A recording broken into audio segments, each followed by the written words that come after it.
Jadi kalian boleh makan, boleh minum sampai kapan? Puasa. Jadi sama-sama artinya puasa. Gitu. Adalah benang hitam adalah cahaya malam. Gitu.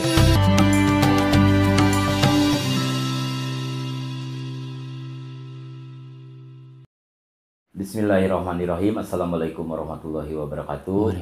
Alhamdulillah. Gimana kabarnya pemirsa setia YouTube Masjid Ar-Rahman? Mudah-mudahan kita semua dalam keadaan sehat walafiat. Amin. Dalam acara ngobrol bareng di bulan Ramadan, untuk menemani santap sahur pemirsa, bersama saya Edi Rayadi dan ditemani juga oleh AA Ustadz Imron Rosadi. Assalamualaikum. Waalaikumsalam. Gimana kabarnya A? Alhamdulillah baik. Mungkin langsung aja ya A. Ini ada pertanyaan khususnya dari saya pribadi. Saya mau menanyakan tentang imsak gitu. Jadi gimana menurut AA pengertian atau penjelasan imsak itu seperti apa sih?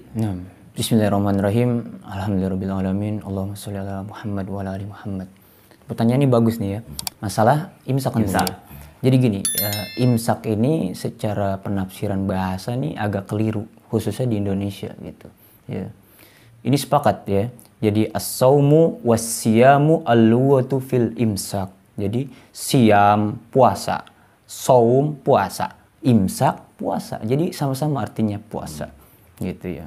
Tapi sebelum kita masuk ke lebih lanjut, saya akan membahas dulu tentang surah Al-Baqarah ayat 187.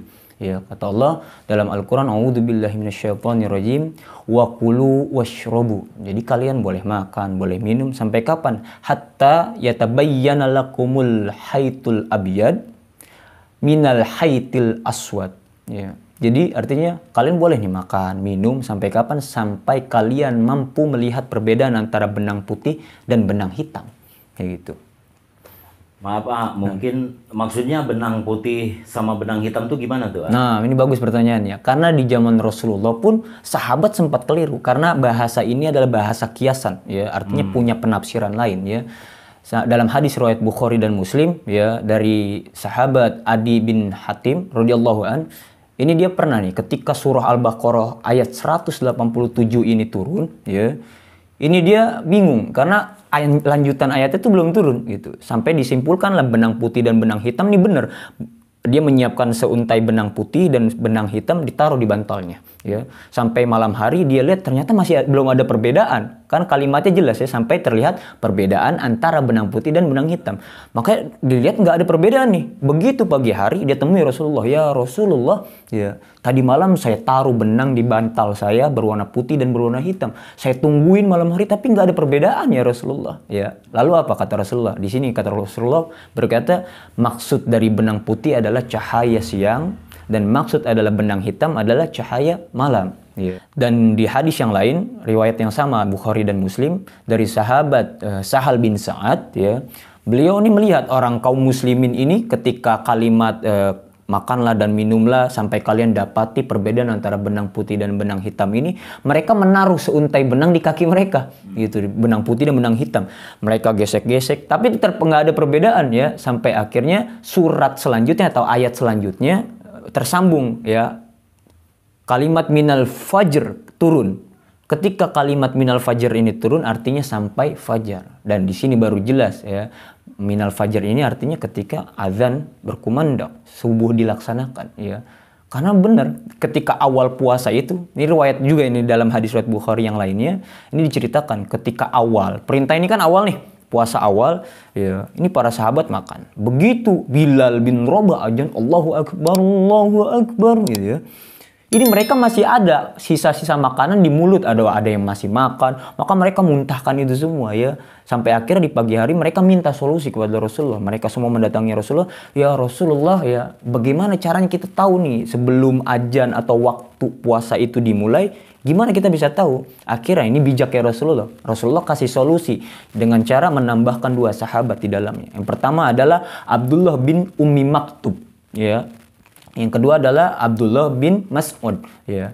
Ketika itu 15 menit atau 20 menit sebelum azan dikumandangkan, ya, Bilal bin Rabah azan. Ya, ketika Bilal bin Rabah azan, kaum muslimin berteriak ya. Tanbihul lisoimin, tanbihul lisoimin. Ya, artinya apa? Mereka berkata, ini udah waktunya peringatan buat kita puasa. Ya. Lalu Abdullah bin Mas'ud membacakan 50 sampai 60 ayat Al-Qur'an.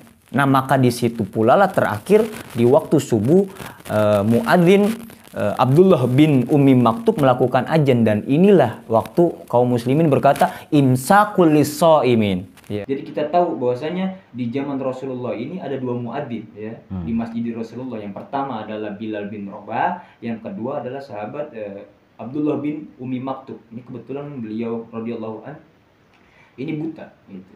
Dan dua sahabat ini yang menambah, jadi tahu kaum muslimin bahwasanya ketika mereka siap-siap itu namanya tanbih, bukan imsak. Adapun imsak sama ya, saum, siam, imsak itu sama, artinya puasa. Sama seperti makan, dahar, tuang, mamam, ya sama aja puasa. Adapun yang tepat adalah tanbih.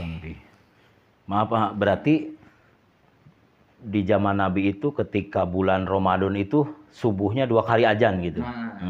Sempat karena buat yang satu buat peringatan, yang satu buat azan subuh yang nggak boleh makan lagi lah. Imsak itu berarti azan yang kedua. Nah, imsak itu puasa. Artinya ketika, mohon maaf, misalnya kayak Pak Wawan, dan ini kan biasanya suka ngebangunin kita sahur nih ya. Oh Pak Wawan yang suka di sini juga.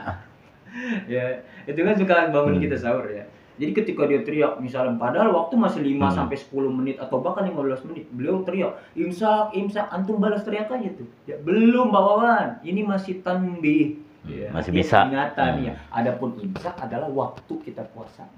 Kayak gitu. Ya, jadi imsak itu puasa artinya, sama seperti siam, sama seperti saum. Adapun tanbih itu lebih tepatnya. Kita jadi siap-siap nih, jadi kita nggak terlampau terburu-buru. Jadi begitu tanbih, udah tinggalkan dulu makanan, kita siap-siap buat ngelakuin kegiatan yang lainnya, khususnya puasa, sholat subuh berjamaah, ya itu yang lebih utama. Alhamdulillah, terima kasih pemirsa. Mudah-mudahan penjelasan dari Ustadz Imron Roshadi ini menambah wawasan kita, menambah ilmu dan pengetahuan kita, khususnya saya pribadi yang mungkin pemahaman saya tentang imsak itu agak keliru ya. Ternyata yang sebenarnya untuk peringatan itu tanbih ya. Baru imsak itu yang nggak boleh makan minum gitu. Semoga obrolan pagi ini bisa bermanfaat untuk kita semua, khususnya saya pribadi. Jika ada kritik dan saran maupun pertanyaan bisa dicantumkan di kolom komentar. Saya Edi Rayadi bersama Ustadz Imron Roshadi undur pamit. Wassalamualaikum warahmatullahi wabarakatuh. Marhaban ya Ramadan.